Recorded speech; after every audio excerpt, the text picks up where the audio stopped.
How to make soap when the world has ended, the rivers are sludge, and you smell like a dumpster fire on legs. And more importantly, why would you need it?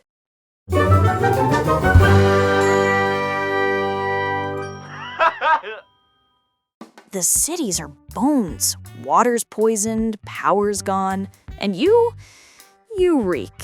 Bad. Soap isn't just for smelling human again. You've been crawling through the rubble for weeks, and every cut and scrape on your hands is a new opportunity for infection. You need to get clean, now. Want to buy soap in the shop? It's impossible, because all the products in the shop were looted on the first day.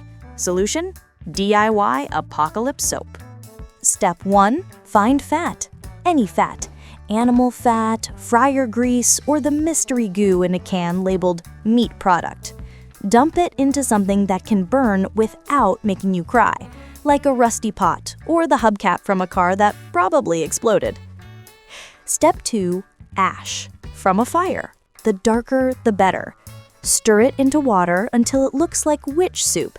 And congrats! You just made lye, the dangerous part. Spill it, and you've invented survival acid. Now mix the lye water with the fat. Boil it. Stir it. Swear at it. Wait until it thickens into a sticky sludge. Don't eat it unless you want to exfoliate your stomach lining. Here's the science. The fat breaks down, the lye rearranges it, and boom, you've got saponification. Translation: goo becomes soap.